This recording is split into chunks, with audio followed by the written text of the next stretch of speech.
Back of Cairns in Idriess. Chapter 1, Nigger Creek.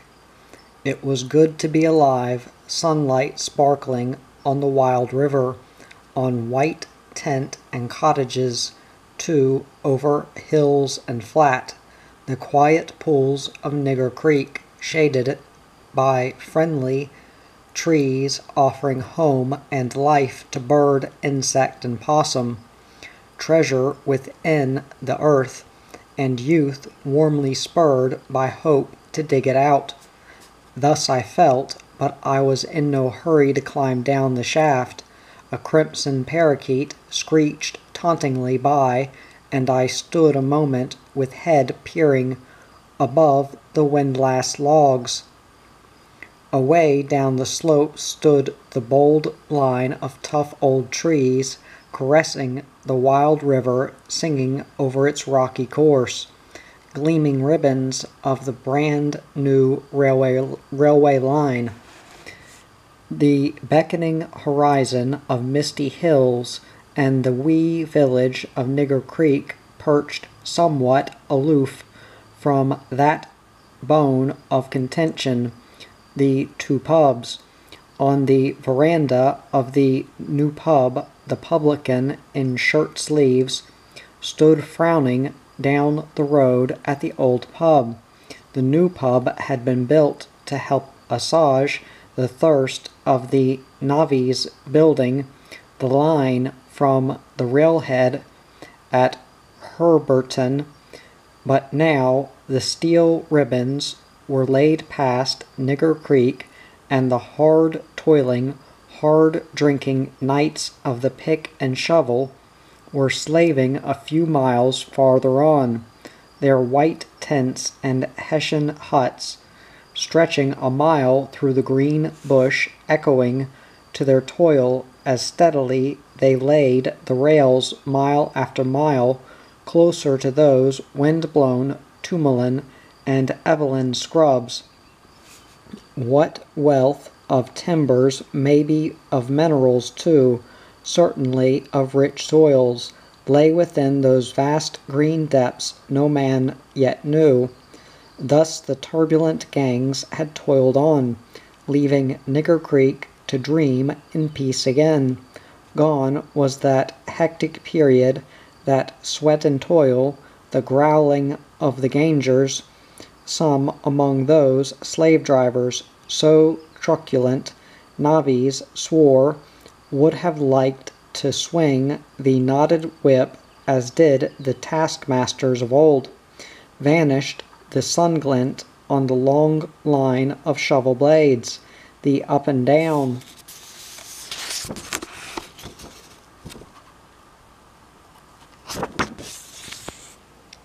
of the picks, the shouts of the sleeper haulers, the creaking wheels of drays and wagons, clanging of hammers, mingled sweat of straining teams and gangs of men, the fire and song from the blacksmiths and tool-sharpeners' anvils, the shrill ring of the drill, the thunderous boom, boom, boom from a rocky cutting.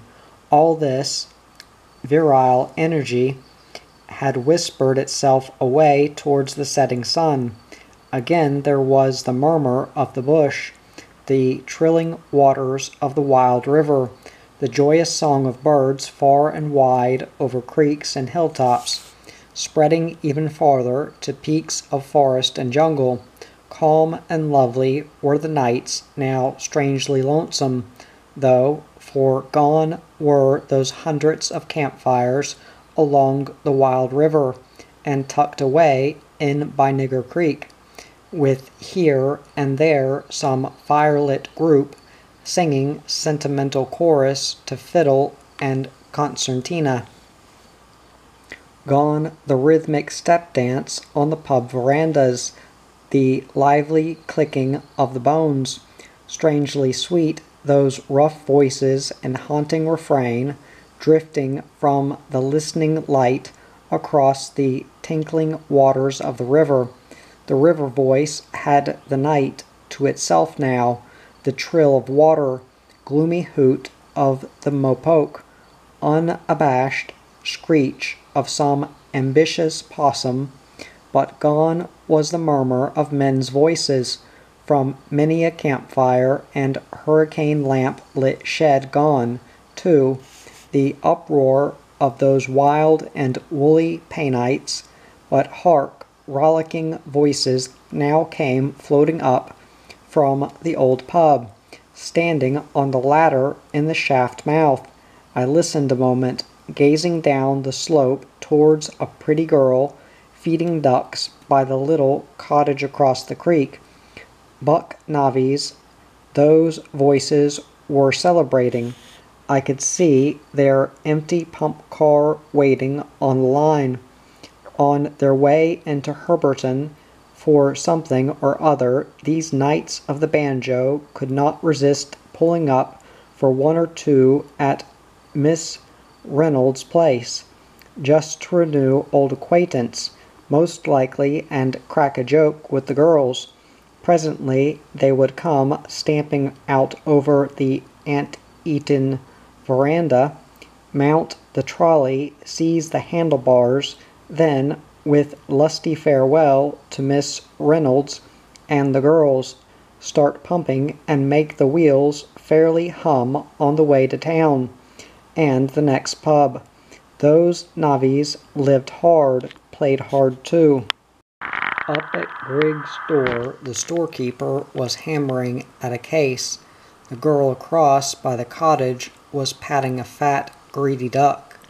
I half wished I were a duck. Life seems harsh at times when you're a stranger and lonely and absurdly young, and imagine yourself hopelessly in love with someone far, far away. The young girl was doubtless smiling as she patted the duck. Dreamily I thought that if she clutched an axe in that caressing hand, I would not then envy the duck. Up over the hill loomed the gray dumps of the deep lead. Until recent years, one of the great alluvial tin fields of Australia. A rumbling of thunder came from away back in the hills around Herberton, where the reef miners were blasting the rock in their ceaseless search for tinstone. Enviously I wondered whether the shots were fired by the lucky Bimrose brothers, whether that murmurous thunder came from the Bradliff, the Lee Moon, the Rainbow, or Great Northern, maybe the St. Patrick or Black King. I'd hardly hear it from the Ironclad. Some of the big shows had struck rich patches of ore. How wonderful it must feel to be blasting out a rich crushing, with everyone in town wondering what percentage the stone would go. I could not then imagine anything more wonderful. Just what could that heavy, dull, grayish-black stone mean to a man? It meant for the lucky ones the laughing heart. Fortunes lay hidden in these far-flung hills somewhere, far and few between, deep down in the granite, deep under the basalt. Man, the insect, sometimes on blind chance, was burrowing down foot by foot, inch by inch, where the rock was particularly hard, sometimes slaving on bread and dripping, sustained by the heart of a lion, and that grim determination that holds a man together until he drops. On many a mining field fortune has thus been won on bread and dripping. Or was it dogged determination? Yet no matter how I toiled, I sighed at the lovely morning. The girl had finished with the ducks. Empty dish in hand, she paused by the cottage door, lightly touching at gaily colored flowers adorning the creepers ever striving for entry into the very cottage. She stepped inside. To me, with my lonely heart,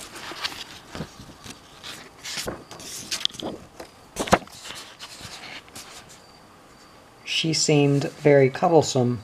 A parakeet sped past on his way to his mate, anxiously waiting at the creek. The hurrying beauty fairly shied at my head above the windlass logs. "Think you're a scarlet pimpernel," I grumbled as the lovely bird flashed by. "Think man is a silly insect for scratching his way into the bowels of the earth while you whistle in the sunlight, sucking honey from gum tree blossoms. I suppose you wouldn't even look at a good fat duck." With a self-pitying sigh, I climbed down the dark shaft to be an insect, yet eager now for work, though the sunlight was calling above. Crawled away into the cool, earthy drive, lit the candle and peered at the face, which here was an old river bed deep down under the basalt rock. Ages ago, this now long dry bed of water-worn stones and gravel and sand had been the bottom of a swiftly flowing river, gleaming in the sunlight. Strange birds, some as tall as a man, had flown over it. Goggle-eyed fishes and weird lizard things had swum its depths, rending one another with tooth and claw. Mighty animals had roamed its banks, eating and snorting and playing, loving and fighting their lives away, doubtless believing they were the lords of the earth. But a time of terror had come when the earth trembled and rocked in awful thunders. Volcanoes burst up in fire, belching forth rivers of molten lava, one of which poured down into the water river and buried it and its banks, even its very valley, buried its trees and rocks, its waterfalls and rapids, and frantic living things, the fiery waves of molten rock surging, flowing on, burning, burying everything deep under their path. Irresistible even to the might of this then mighty river. What chaotic sizzling, earth-shaking explosions, clouds of steam must have gone swirling and roaring to the heavens as the frothing river waters fought that relentless rush of red-hot lava. And now, buried deep down under the solidified lava rock, right here in the darkness of the pit, was a fragment of that old river bed, uncovered after millions of years by the pick of a miner. I was the proud miner whose insect sweat had bored a hole down which the ever-living sun again dimly sought to kiss its long-dead riverbed. There, in the damp gloom, the candle flame lit up the water-worn wash-stones, the gravels and sands which millions of years before they had become a riverbed had been proud mountain-tops. Thus do even mountains live and die, aye, but to be born again. Peering, I held the candle flame to the very bottom, where the larger layer of washstones was cemented into an inch-thick layer of heavy mineralized sand resting upon solid bottom, the clean bare bosom of Mother Rock, and here faintly showed a lamentably thin black line that was made up of grains of alluvial tin. That line was barely visible, like black match heads wedged in amongst the gravel. To think that all the millions of tons of mountain slopes washed down here throughout millions of years, all of value to the slaving miner, was a few concentrated grains of black stream tin. With a sigh, I shoved the iron-pointed spider candle holder into the wash dirt at eye level and, squatting on crossed legs, picked up the pick. This wash dirt was not payable, but the thud of the pick kept steadily on, biting slowly deeper into the face, seeking a spot where the tin might make. Should it suddenly blossom out into a black patch, then a lonely lad would smile with glee, for it would mean that at least tucker money was assured. If not, I'd have to roll up the swag and trudge away out along the line and seek a job as an unwilling navvy who until the tucker bag was filled again. How we prospectors and on our own miners used to hate the very thought of being compelled to work for wages. Freedom is worth all the money in the world. Quaint thoughts come at times to help pass the labor away when a man is working alone underground. From whence do these thoughts come, except for the steady, dull thud of the pick, a deathly quietness, as if everything had stopped. It is lonesome down there. Swing the pick, queer thought. Some mighty power made this tin, made all tin, during ages past when the earth was forming. Did that swing power purposely make tin so that swing in millions of years to come it, swing would help man to make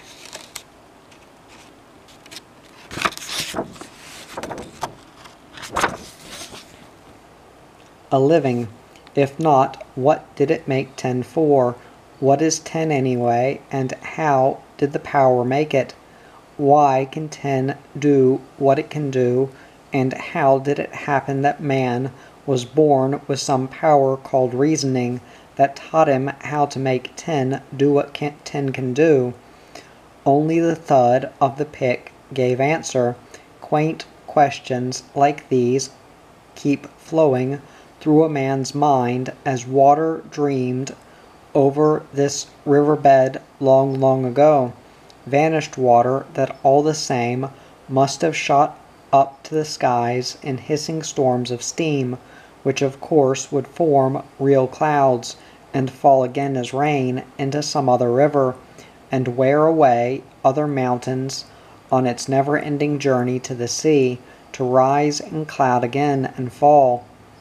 Then water too never dies. Well, I'd better shovel this mullock back into the shaft. Thus the earth gremlins whisper to a man when he is toiling alone deep under below.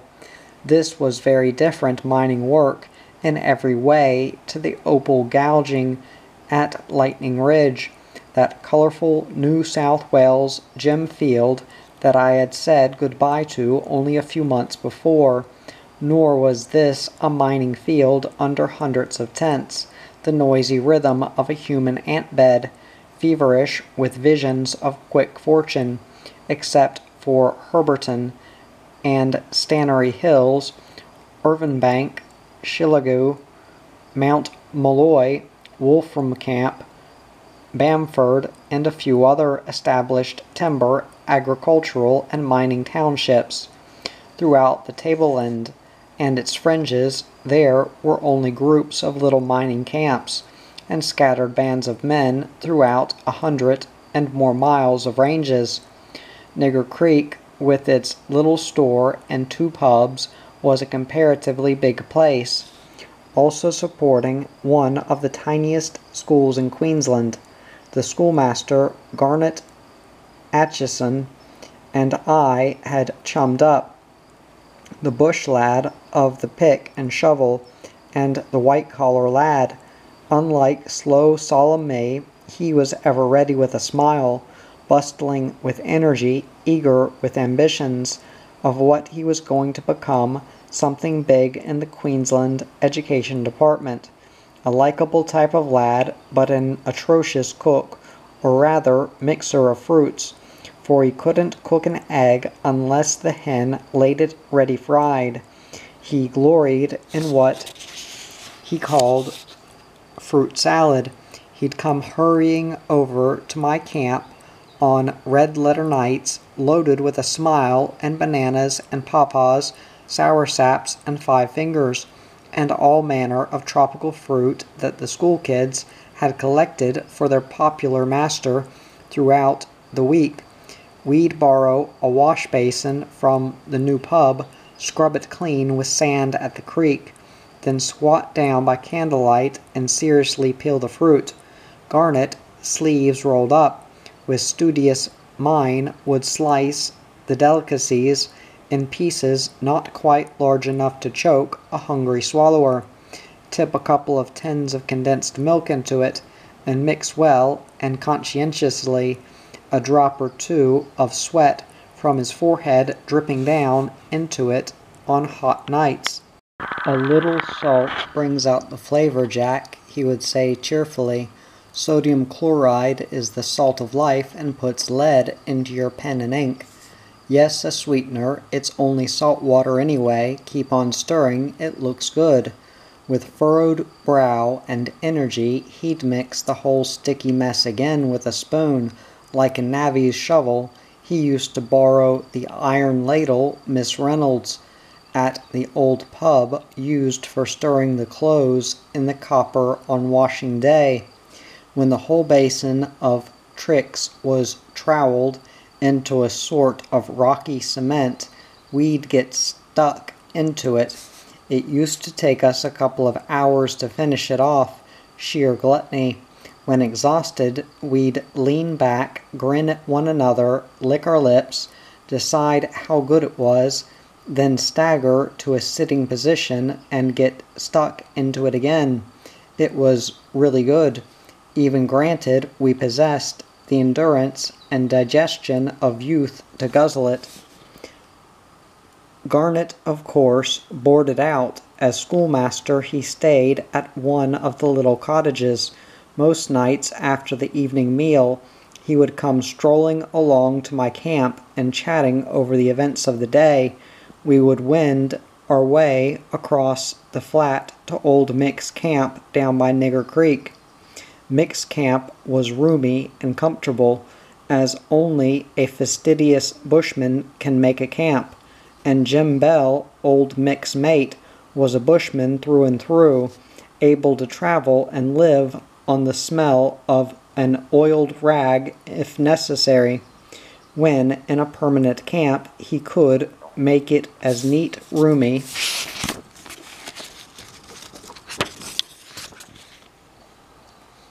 and comfortable as a real home, a fact quietly appreciated by old Mick, who, like me, would chuck down his swag and camp anywhere too lazy or too incapable of making ourselves comfortable, even in a permanent camp, which generally meant one of but a few months' duration.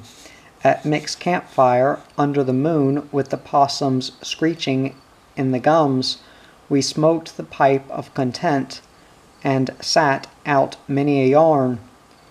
Big old man Brooks would generally come lumbering along, bringing his quiet ways and goatee beard of iron gray. Little Tommy Turley, too active as a wildcat though, all bent up from years of excess toil and hardship. Occasionally, Long Stewart from Flaggy Creek would saunter along with his quiet, "Good night, boys," and Matt Stillane might appear, or young Gallagloy, and now and again an old-timer from somewhere along the deep lead. All the old hands had loneliness in faraway places relieved by hectic periods in roaring mining camps to yarn about, excepting Mick, who in his quiet old voice could yarn the night away with railway construction in the raw, though just occasionally with hauntingly elusive tales of some quiet other life. Old Mick was a hard-bitten railway ganger who recently had decided that tin mining was a much happier life than toiling for the boss in the construction camps. A grizzled old veteran of almost every railway line in Queensland, he looked as if he could chew nails without bothering to spit out the heads. Under bushy brows, his twinkling eyes gave the only outside hint of a kindly heart and quaint philosophy, though he was shaggy-faced, tough-looking as they make them, burnt nearly black by many and many a sun. There actually was nothing of the gorilla about him, as I gradually learnt, and in those days most gangers relied on toughness to handle the mixed boys of the construction camps, who lived and toiled under conditions that we would call slavery today. Old Mick could not bend a crowbar with his teeth, though he looked it. He was just a wiry little ball of muscle and sinew with twinkling eyes, a deep secret ambition and a kindly heart in the right place. To my boyish astonishment as to Garnet's, we had now learnt that Mick was a poet, a railway ganger from a tough North Queensland construction camp, a poet. Ye gods! I well remember our amazement. You cannot judge a book by its cover, declared Garnet wisely, but who'd have thought it? Who indeed, since he was a toddler, Mick had seen and lived life in the raw indeed, had been hurt very often, I'm sure, and feel as certain that he never showed it, dared not show it. But hard times had only made him the more understanding. Even after these years, memory brings back his ugly face, which was so kindly when you grew to know it, his friendly grin, his chuckle at a harsh word, his smile that so often turned away wrath. But only his mate, Jim Bell, and his closest friends knew that he loved the birds and the trees and the moonlight of the wild river, and wrote poems about them. Something even more astonishing, he wrote poems about beautiful women. Women, in those days and environment, seemed as elusive as the angels. Of course, time teaches. Also, time speeds up. As I write this, Sputnik 1 is tranquilly sailing far away out in space, over Australia, over the world. Yet I can still see the muscled arms of navvies pushing heavy loaded wheelbarrows up a steep plank on the Tumalin construction line at 6 bob a day. Hear a lilt of girlish laughter coming up from the old pub down by the creek. Feel myself bending over the windlass barrel, laboriously hauling up a bucket of dirt from the shaft by Nigger Creek. Chapter 2. The Poet of Nigger Creek. By the council fire one evening I remarked, I never dreamt that railway gangers wrote poetry, Mick. Warily he grinned. There's more things in heaven and earth, but it comes natural, lad. You've seen the Moon Cactus, haven't you? Yes. Well, you know what an ugly plant that cactus is, under what harsh conditions it grows, how drab and spiky and unlovely it is. Yes. Well, you know, too, its beautiful flower, the lovely vision that at rare intervals peeps coyly out from that ugliness to throw a kiss to the moon. Well, yes, Mick, it has a wonderful flower. Well, said Mick, grinning, my poetry is my moon flower. We laughed as much at Jim Bell's disgusted expression as at our poet. Moonflower, my sainted aunt, Jim exploded. You're the ugliest cactus on the range. I give you that in, but Moonflower, you smirking old cart horse. But what a delightful comparison, chuckled Garnet, worthy of Nigger Creek. After all, beauty may be only skin deep, even upon a somewhat weather-beaten cart horse. Yet look what our Michael has produced, poetry, the very essence of words, just as that the lowly cactus brings forth its lovely flower. Mick grinned delightedly at this flowery praise from the schoolmaster. He had had a win indeed. Jim Bell rolled a log on the fire in obvious disgust. Little Tommy Turley chuckled at the grizzled Mick. Oh, the Moon Cactus, just what would his navvy mates say if they knew their buck-toothed ganger was the flower of the Moon Cactus? They'd be struck speechless, declared Jim Bell, for once. A big green centipede came wriggling up from a crack in the warming log, twitching legs outspread, writhing in hideous dismay at the choking smoke. Agitatedly it began to hurry along the top of the log to escape the now burning heat.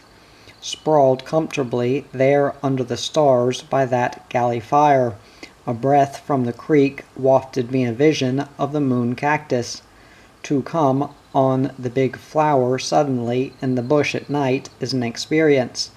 Its flower seems of an unearthly whiteness as it unfolds to the moon. Some effect of moonlight and ghostly petals and deathly quiet surroundings, I suppose.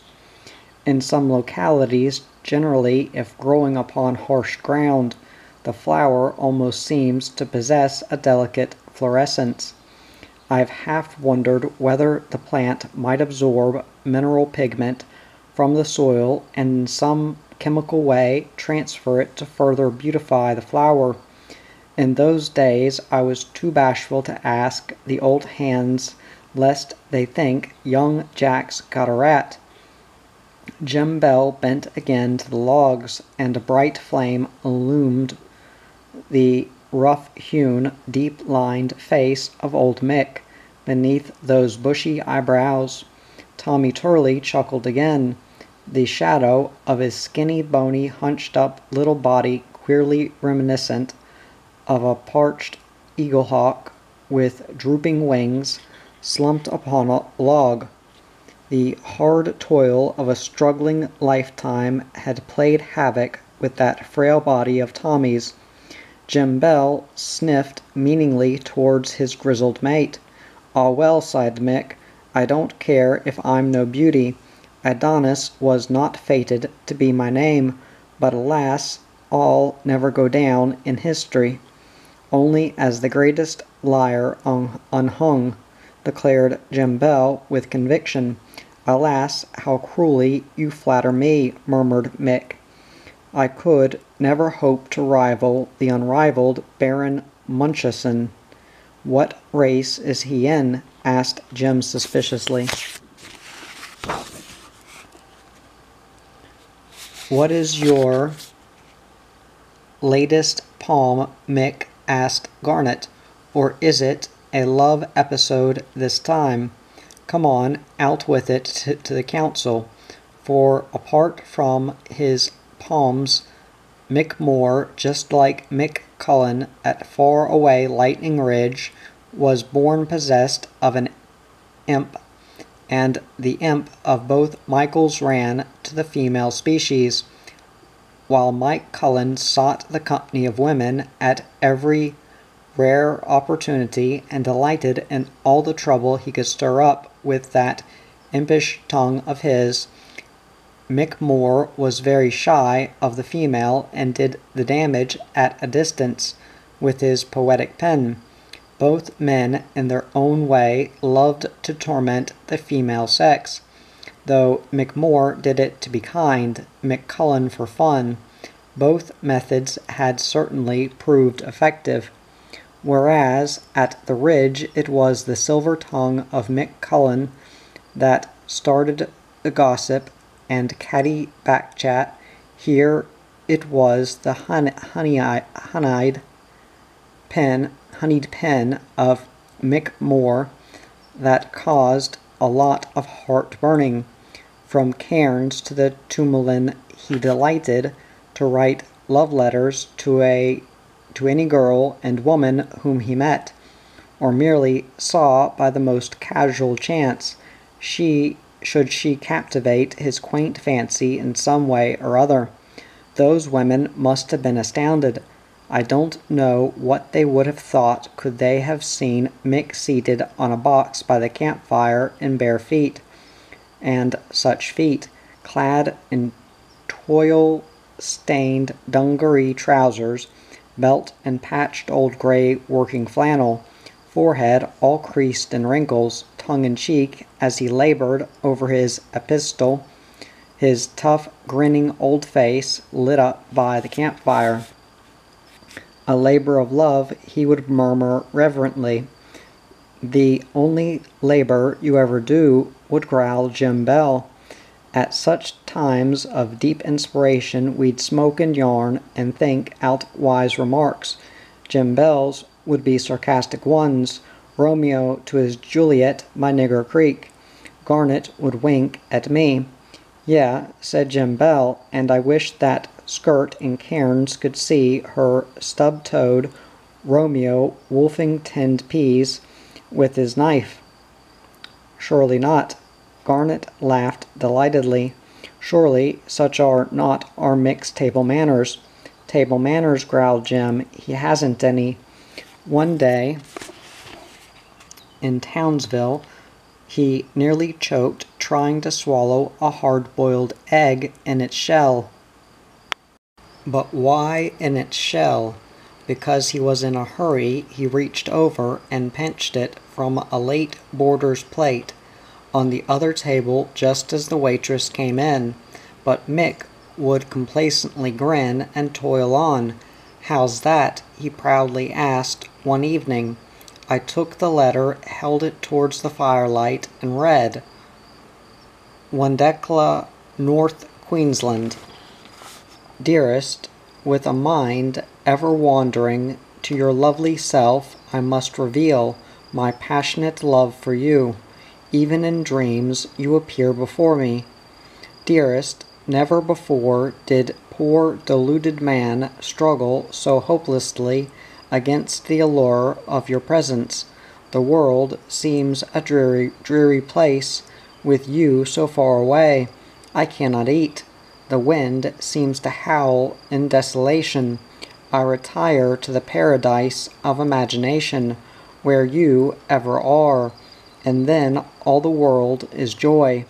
Alas, could I but wield the magic wand that would make dreams come true, if only I could convey to you my heart's deepest yearnings. Alas, I can only pen these few words. They contain but the whisper of my soul's affections, and the forlorn hope that you will drop but one little line to make my wildest dreams come true.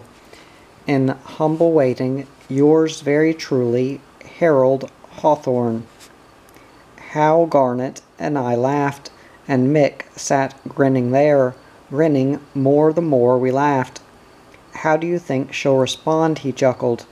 "By hurrying to the police station and certifying you a lunatic," replied Jim Bell disgustedly. "But you haven't signed your real name," protested Garnet. "He would have been shot years ago if he had," growled Jim. How many husbands and fathers and lovers do you think are looking for the idiot who writes those silly letters? Old Mick beamed from under beetling brows. I knew he had some very private arrangement for the delivery of his surprisingly voluminous correspondence. "You'll receive a reply by return mail," chuckled Garnet. "Perhaps not so quick as that," said Mick, grinning confidently, "but I think she'll reply to the Serpent." "You ought to be poleaxed," growled Jim Bell. "Some of those women," he said to us, "actually think what he writes them is true, or they want to find out anyway." He turned to Mick with grim prophecy. "I only hope I'm here to see it. One of these days a 14-stone Amazon will come waddling along here and give you the hiding of your life." "I nearly got it one day," Mick grinned reminiscently. "Tell us about it," I asked eagerly. "Well," drawled Mick, "it was when we were building the Bibora Mariba section. but my gang were on repair towards the head of the gorge, below the lip of the falls. I'd posted several epistles to ladies in Cairns and received satisfactory response. One reply was a flea in my ear, but another was sweet balm. This fairy had swallowed the bait, hook, line, and sinker. Feeling pleased, though smarting under the other letter, I sat down that night to spread myself in reply, and I flatter myself I made those humble pages fairly glow with passion. In due course a very pleasing reply came. I answered as a cavalier must, then started on another romance. Unfortunately, this promising affair happened to be addressed to a niece of the stricken one. Though I didn't know it at the time, they swapped love experiences. Well, it was a warm afternoon some days later. I was bossing the gang in that deep cutting towards Fairy Falls. The supply train came grunting up the range and groaned to a stop. From the driver's cab there stepped one of the most ponderous, the ugliest, the most athletic, the most determined-looking female that ever sent a shiver down my spine. If she didn't sprout hair upon her chest, then I'm a Dutchman. A glint in her eye, too, looked like murder. The gang saw her, heard her coming. There was an uneasy, guilty movement here and there. While I wondered what my beauties had been up to this time, I soon knew. She came lumbering along to the gang, her hoofs crunching on over the blue metal as if shod with iron. She carried a waistline like a female elephant. She fairly towered over the gang. She bent down and snatched up a pick handle. Then she snarled at the nearest navvy, "Where's Mick Moore, the ganger?" He jerked his thumb towards me, the fool. I got one gleam from her eye and knew it was time to be moving straight down the line for the tunnel. Double quick. You should have heard the gang roar. She came within an ace of dashing my brains out, but I lost her in the tunnel. I knew my way about in there, of course. But I've never been so grateful for darkness before. Mick's little story was quite true. There was no other hope of escape. To one side of the rails, the cutting wall forms a cliff, impossible to climb up there. On the other side of the rails, the sheer drop down into the barren gorge. And what a gorge!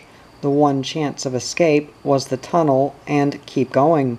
You'll be cornered for sure one day, prophesied old Brooks. Never, Mick grinned, so long as I'm smart off the mark. Never while I've breath in my body to run. You're a cruel old devil, Mick, I said reprovingly. A breaker of hearts, declared Garnet. He ought to be hung. No, lad, Mick answered quite seriously. Little Santa Claus, I really bring a tiny gleam of happiness into the world, though it be but as a pearl lost in the ocean. In the pause, I believe Mick paused on purpose. Jim Bell groaned. For the love of Mike, won't you ever come down to earth? I was coming. Well, hurry up, you silly ass, snorted Jim, and pass the damper. Go on, Mick, said Garnet. Tell us all about your pearls of happiness. Take no notice of your mate. He's not a poet. Poetry is a gift, said Mick, smiling, given to but a few. Yea, declared Jim, and you just can't give it away. Go on, Mick, urged Garnet. Tell us about the happiness and the pearls. Well, lad, explained Mick solemnly, women were made for pearls, and there's few indeed out in these parts. Life is pretty hard in this country, especially for women. Life is mainly toil. They haven't so very much to look forward to. So I do my best, in the humblest way, to strew their path with a wisp of happiness now and then. Lots of women I've written to have only the vaguest idea, if any, who I am, and I take jolly fine care they don't learn just where I am. They know or presume I'm a man, and there might be romance in anything in pants. My God, moaned Jim, and leant forward with his head in his hands. These ladies' husbands, resumed Mick dreamily, or fathers or brothers or sweethearts, may or may not have had me pointed out to them in the distance by some kind friend of mine. Being of a shy, retiring disposition, I shun introductions. Hence, when she receives the letter, she wonders what it's all about. Then she reads it again, squinting out the corner of her cornflower blue orb to make sure no one's looking. She develops a bit of a thrill now. She begins to wonder, and when she reads the letter a few times more, she grows sure someone loves her. After all, it's nice to be loved. We all like it. Even Jim Bell, though you couldn't believe it. Why shouldn't someone love someone else anyway? And being a secret makes it all the sweeter. So she hides the letter away, hugs it to her warm little bosom, and thinks over it all day, and reads it again at night, that witching night. Oh, what dreams come whispering in those loving arms of night! She might answer that beguiling epistle, or she might not. After all, it breaks the monotony of the long hot months, and gives her a warm little glow, so there's no harm done. But what about the end of it? I inquired. Because you string them on. You answer those letters month after month. When the right time comes, said Mick, I just fade away. Gracefully, like the Arab folding his tent, I write her one last heart-throb of farewell, something with the tang of despair in it. Something terrible, something tragically unforeseen has happened. I must away. So she never knows, and I leave her a memory. One of those husbands will be leaving you with more than a memory, prophesied Jim grimly, and serve you right, too. One very nearly did one day. What saved you this time? Asked the interested Garnet. He tackled the wrong Mick Moore, replied Mick, grinning, and this particular Mick could fight like a thrashing machine. When hubby came to there was a bit of explaining, but I'd rolled my swag just in time.